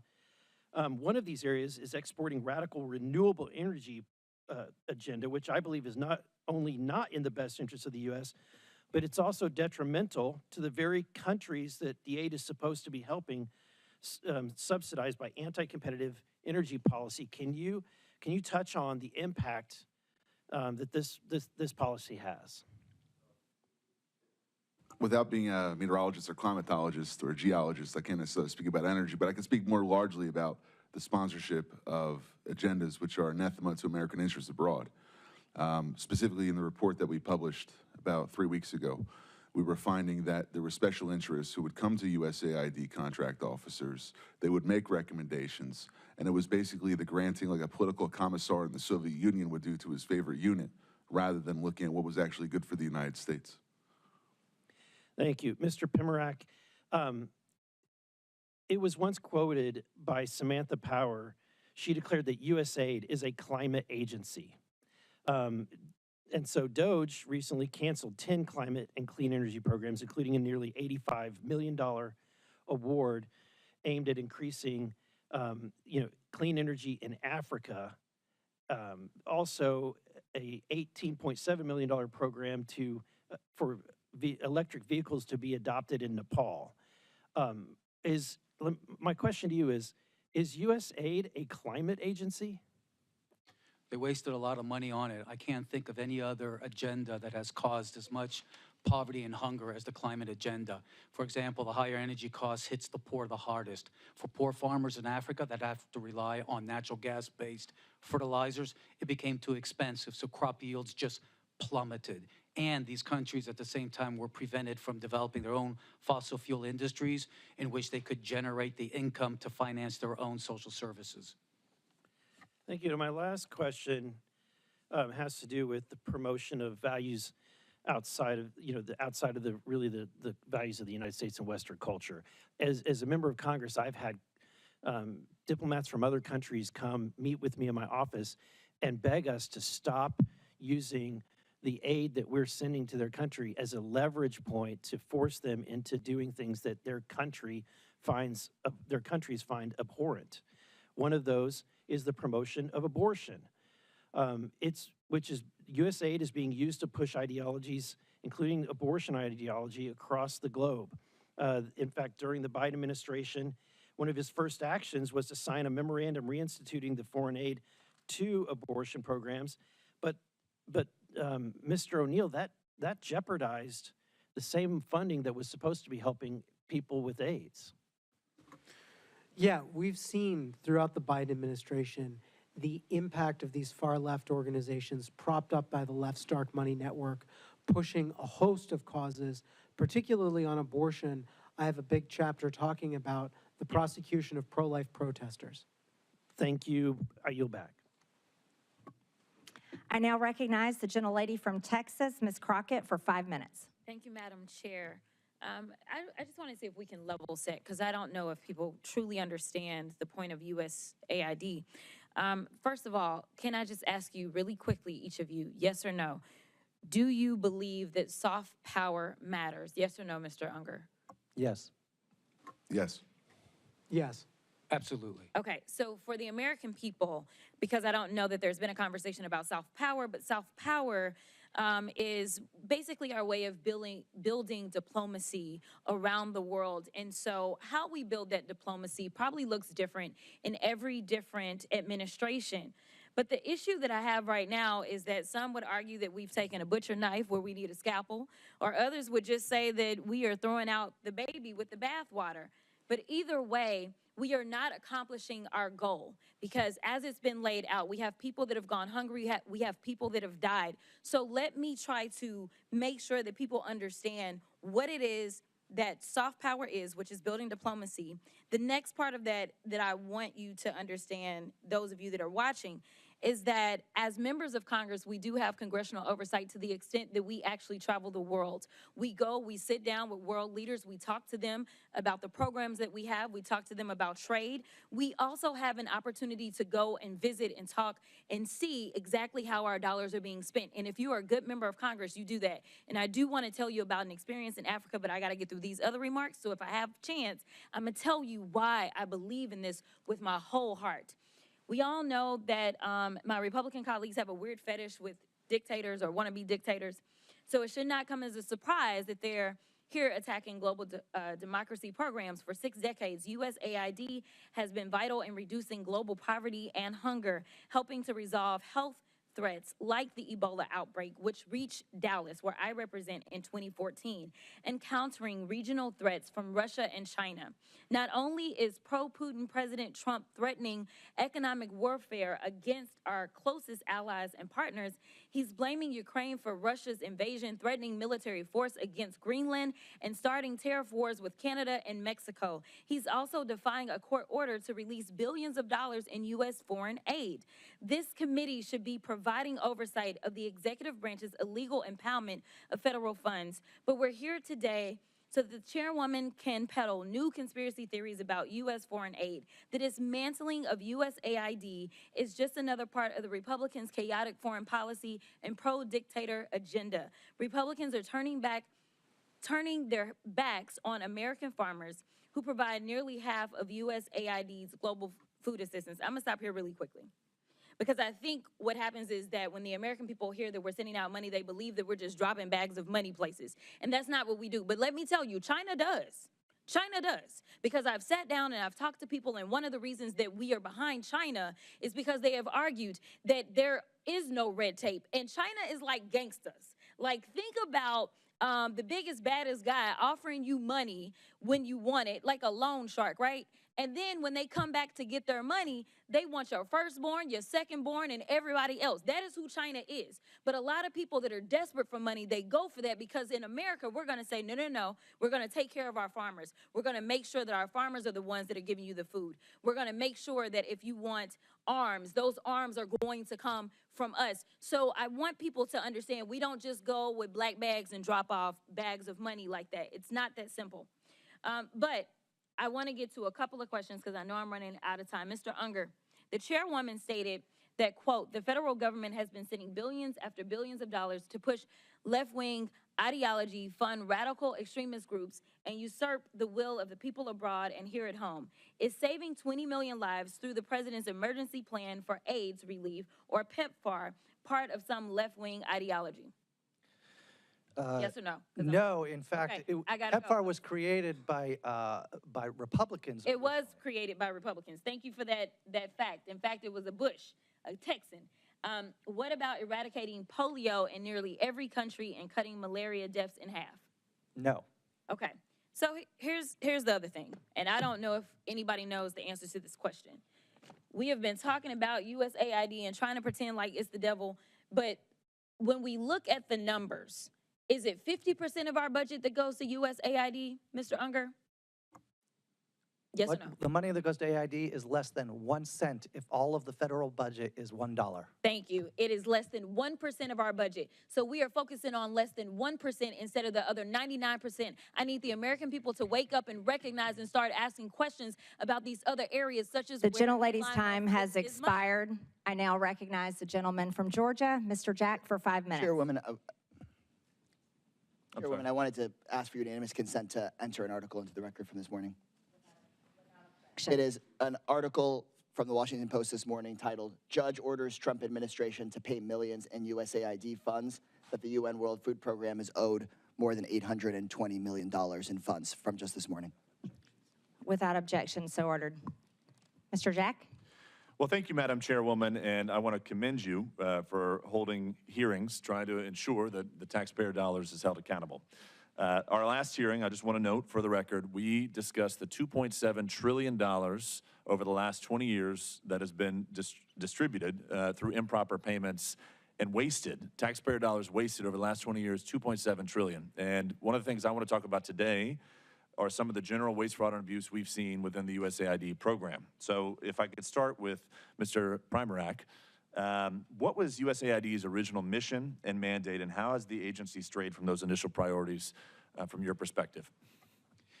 It was started in the 1960s to combat Soviet imperialism, communist imperialism, and it did a good job. It responded to a lot of natural disasters, did a good job, helped to integrate former Warsaw Pact countries as allies of the United States, did a good job during the Clinton administration, but especially afterwards in the Obama administration, and it went full scale under the Biden administration, started pushing a social reengineering agenda. And if I can speak to that for a moment, what would you say are the main deficiencies in USAID's vetting and oversight process that has led to this waste, fraud, and abuse?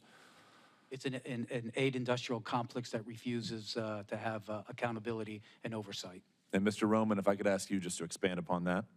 Sure. I'll give you an example of the Together Project in civic space. Islamist organizations which work with designated terror organizations in different Middle Eastern countries and territories came under attack by our organization, the Middle East Forum, back in 2017. They put together a lobby which acted as an umbrella to go to Congress to say, ignore that organization that's exposing public data about money going to radical organizations. They're so-called, quote-unquote, Islamophobic.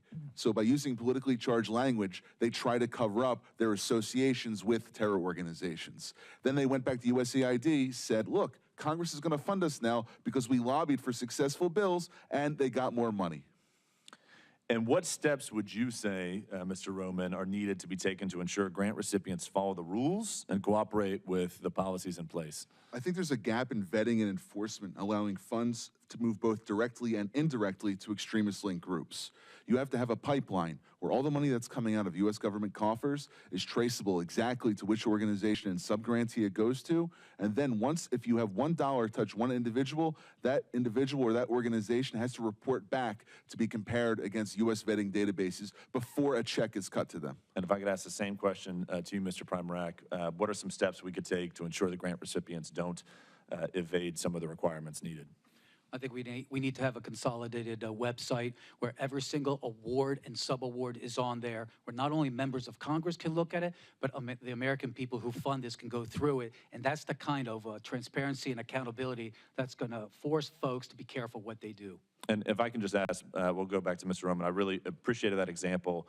With what time I have left, could you offer any other examples of mechanisms by which entities evaded transparency requirements, something that we all talk about, and we've all seen the egregious spending across the board that's been illuminated by many members of this committee over the last 2 weeks. But when it comes to evading some of these requirements, I want to speak directly to that and enter that into the record to the extent you could share. There's a bifurcation of the problem. One is the organizations which are abusing U.S. taxpayer dollars, but the second is the bureaucrats who are allowing them to get away with it. Sometimes because they're not looking and being blind to the issue. Other times because they're intentionally pursuing an ideological agenda that Congress didn't appropriate or authorize.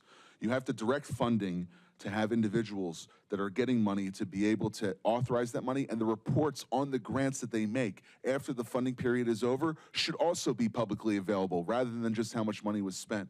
In addition to that, there is many other individuals and partnerships that go beyond USAID. For instance, foundations supporting extremists, persistent lapses in sanctions enforcement, and also potential violations of U.S. criminal statutes. The report that we put out suggests that funding streams may have contravened laws prohibiting material support to terrorism, sanctions violations, fraud, and false statements, both by the grantees and some of the grantors.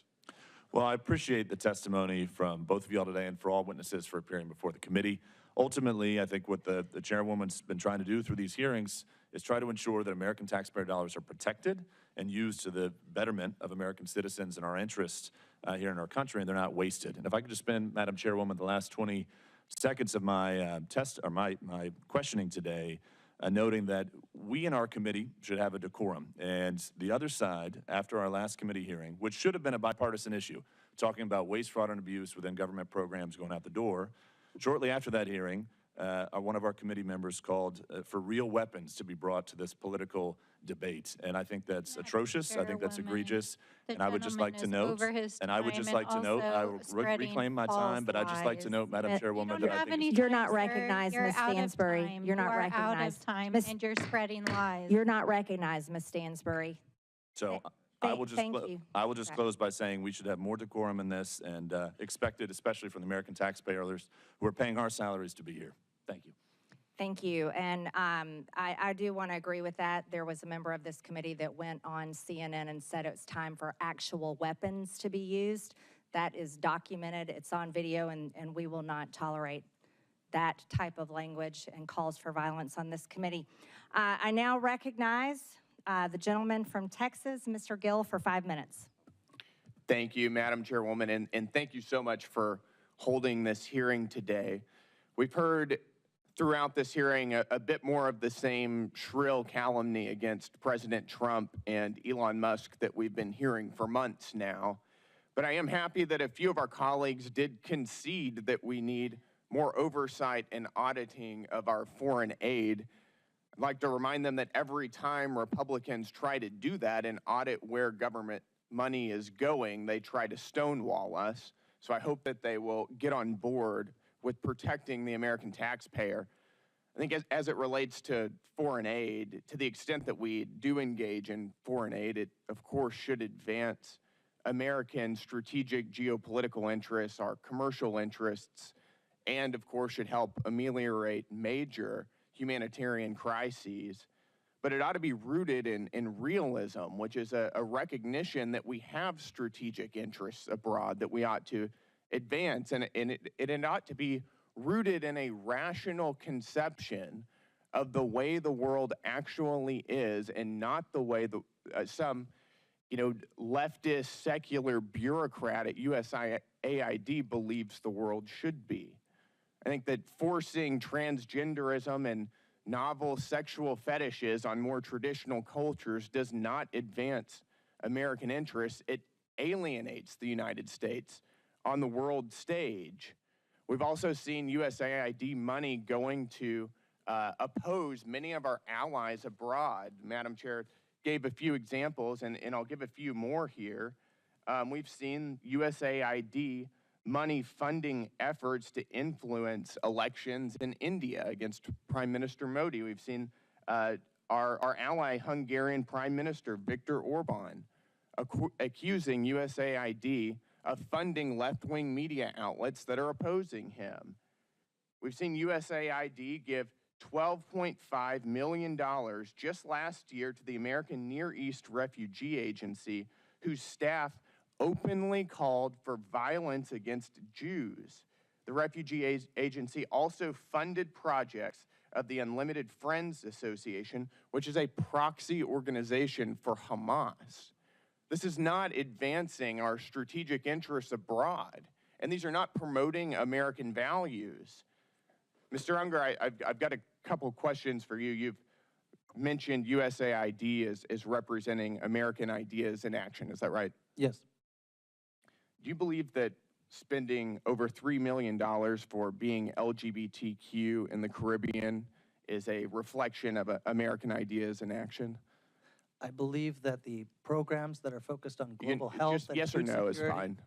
Yes or no will the suffice. programs that in global health and food security and economic growth are absolutely I'm not. in the interest I'm of talking about being LGBTQ in the Caribbean. Is that a reflection of American values? Yes or no? I believe the programs that you're referring to are a reflection of I'll human take rights. that as a yes. What about spending $70,000 for the production of a DEI musical in Ireland? Is that a reflection of American ideas in action? Yes or no? Yes. Yes. Okay, great. Do you think that spending $2 million for sex changes and LGBTQ activism in Guatemala is a reflection of American values? The information that you are using is Yes so or no? faulty that it doesn't even It's a yes or no describe question. to USAID projects. No, that is a direct description of what we're spending our tax dollars. Do you think that sex changes and LGBTQ activism in Guatemala is an accurate reflection of American values abroad? Is It's that a yes data or no coming question. from DOGE? Is that a yes or a no? What I want to understand This is the a data yes or coming no from question. DOGE? Because they counted the same I'll take that USAID as- program three You're not going to times. filibuster. We're reclaiming my time here. We'll go to another one. How about $1.5 million to promote job opportunities for LGBTQ individuals in Serbia? Is that a reflection of American values? Providing job opportunities for allies around the world is absolutely in the interest of the American people. Well, I would like to maybe challenge you if you really believe in promoting DEI. I've got about 20 seconds left. Then, in giving jobs to somebody based on their minority status or the color of their skin or their sexual proclivities, you might want to consider stepping down from your job and giving it to somebody who has more minority points than you do. Well, if that were what With that, I DEI yield. is about, My time maybe is I would, over. but it's I'm not what yielding. it's about. I now recognize the gentleman from Texas, Mr. Fallon, for 5 minutes. Thank you, Madam Chair, and my colleague from Texas did a very good job. Listen, the sky is falling. We hear it now, and not just in the DOGE subcommittee, but we hear it in oversight from our friends across the aisle. The sky's falling. The world's going to end. People are going to die. And then when they say Elon Musk's name, it's never Elon Musk. It's Elon Musk. Reckless gutting of the federal workforce in this hyperbolic fear-mongering is brought to you by the American left. And why, I ask, and so many others, the DOGE committee Dems are using this, quite frankly, sloppy, lazy, wildly inaccurate, and really boring rhetoric. Because this administration and this president is finally acting boldly, because so many administrations in the past haven't. They're acting boldly and courageously to ensure, wait for it, that the American taxpayers' dollars fund federal workers that work. I know that may be a radical concept to some. Now, let's set the record straight as well. Secretary Rubio has made it sure. He had issued a blanket waiver for any life-saving aid. I think it's $72 billion that we're spending. Is USAID the perfect vehicle for this aid? Of course not. We found that it isn't. And we also recognize that China has that Belt and Road Initiative, and they're licking their chops. And if we took that $72 billion out, they're going to fill that vacuum. So that's just hyperbolic nonsense that we do not recognize that there's a role to play for the United States in the federal aid space. But what we want to expose is $164 million going to radical organizations, $122 million of it to organizations that have aligned or at least tied to terrorists. So, Mr. Primorak, putting aside the massive issues of handing money over to terrorists and such, can you speak to other ways that our foreign aid has actually hurt United States efforts and interests to counter the malign influences, let's say, of the Chinese Communist Party? Our aid has created an international aid dependency. It's become international welfare. We need to put terms on these programs. The whole point of this is to help strengthen countries economically, politically, and become strong allies. We don't do that when we celebrate 30, 40, 50 years in a place. That means we are failing. The point of our jobs is to work ourselves out of a job. If we do that, if we focus more on trade, if we focus more on investment, we're going to create the kind of allies in the developing world that'll make us stronger in combating the China challenge. So you're talking about self-sufficiency, it sounds like. You're talking about taking a developing nation and helping it develop. And that's what they want. One of the countries that come to mind, for instance, that had a successful journey over the last 60 years is like a Singapore. They don't need foreign financial aid from the United States. They're a wealthy city-state now, are they not? Yeah, countries like South Korea, Taiwan, and other places that benefited. Look at them now. Wild successes. Okay, so also, Mr. Premier, while I got you, do you know of if USAID sent any funding toward lab research in Wuhan, China? Just what I've seen in the newspapers. Okay. Yeah, clearly we shouldn't be sending our foreign aid to China when they're our greatest adversary. Mr. Unger, thank you for being here. Just to follow up on some of the things that Mr. Gill was asking you, $2 million, and this is a source. This is from the Federal Award Identification Number, so this clearly happened on the USspending.gov website. $2 million to, quote, activity to strengthen trans-led organizations to deliver transgender surgeries. Do you think that's a good use of taxpayer money? I defer to Congress, sir. If Congress appropriated the money and was notified about the program, then I believe it's in the interest of the American people. Do you think it's a good use of taxpayer money? I believe it's a good use of taxpayer money for Congress to appropriate funds. That is very telling. Thank you. I yield back to the chair. Thank you. Thank you. In closing, I want to thank our witnesses once again for their testimony today. And Chairman Comer was going to be here but got tied up. I now yield to the ranking member Stansbury for closing remarks. All right. Well, thank you, Madam Chairwoman. It's always a wild adventure here in the Oversight Committee. And as the language was just used, wild and sloppy is not what's happening in this committee, but what Elon Musk and Donald Trump are doing to our foreign affairs and foreign aid. And in fact, if my friends across the aisle would like to understand the real-world impacts of the tens of thousands of Americans who've been laid off and the people who are suffering around the world, go home and talk to your own constituents, because we know they're coming to your town halls, and we know that behind closed doors, you are calling the president and you are calling secretaries and telling them that your constituents are upset and that you don't support what they're doing. So I do not appreciate you all sitting here pretending like this is not what you support, okay? So let's talk a little bit about the gutting of foreign aid and global realignment that's happening under Trump. They're dismantling this agency. They're withholding funds. They're firing tens of thousands of USAID staff. They're hacking federal data systems. They're stranding aid workers across the world. International food aid is rotting in ports. American farmers have lost millions of dollars in income, and a global realignment with our foreign adversaries, including Vladimir Putin, is happening at a scale unlike anything we have seen in American history.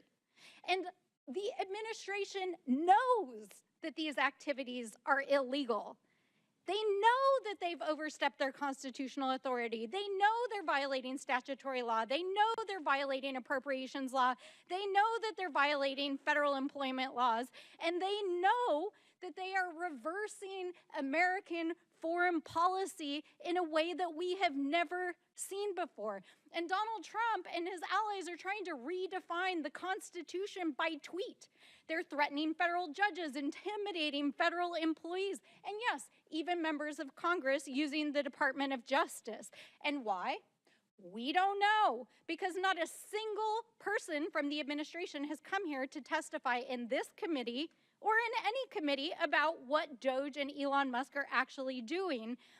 And if you look at the so-called transparency that Elon Musk put online, the math does not add up. Talk about wild and sloppy. Our friends across the aisle like to talk about how he's some sort of genius. And this dude couldn't even post a simple spreadsheet that adds up. It's literally off by tens of billions of dollars. You guys, that's wild. I mean, like, literally, that's wild. But in spite of this, our friends across the aisle are acting like everything's normal. And yesterday, last night, they passed a budget resolution that not only is going to gut Medicaid and Medicare, but is going to make these cuts and federal firing permanent, even though they know it is making America less safe. And in the meantime, Elon Musk is actually awarding himself additional federal contracts. In fact, yesterday it was reported that he gave himself the FAA contract for communications. I mean, you guys, this is like graft, waste, fraud, abuse, all of the things. It's happening in front of your eyes, literally, and they are breaking the law while they cozy up to our foreign adversaries. And I know that Donald Trump thinks that he's a king because his social media, of course, he keeps repeating this. But let me say this to you, Mr. Trump. 250 years ago, the people of this great nation rejected a reckless, abusive king, and we won't go back. And for the thousands of federal workers out there, the aid workers, the advocates, and the people around the world who are impacted by these reckless and heartless and harmful and disgusting cuts that are impacting people across the world, know that we see you, we stand with you, we are fighting for you, we are in the courts, we are in Congress, we are in our communities, and we will hold this administration accountable. And we will not abandon our allies or our humanity. So with that, I say to all of you, be strong. We will fight back. I now recognize myself for closing remarks. And threats against the President of the United States will not be tolerated by anyone. And the math does add up. The United States is $36 trillion in debt. $36 trillion. There's plenty of spreadsheets that show that. As a matter of fact, there's a debt clock. You can watch it continue to tick upwards every single day. In fiscal year 2024, the government spent over $1.8 trillion more than it took in. And in fiscal year 2025, the interest on our debt is expected to exceed $1 trillion. That's everybody. I don't care how you vote. The American people do not want to continue to fund these propaganda campaigns, regime changes, terrorist, LGBTQ initiatives, diversity, equity, and inclusion, and other Democrat globalist initiatives. And even if the people did want to continue supporting such causes, guess what? They can support them with their own money through private donations. Because the reality is, everyone, we are flat out broke.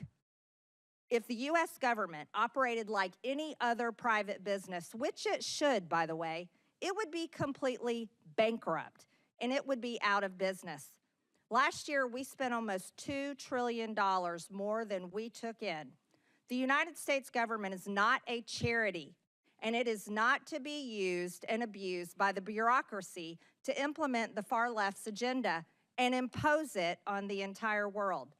Again, 96% of all political contributions from USAID employees go to Democrat Party candidates or PACs. Perhaps that's why we're hearing all the complaining.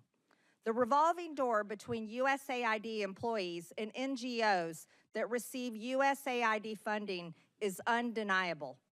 Maybe we should consider investigating whether USAID funding has made it back to Democrat campaigns. Has it affected elections?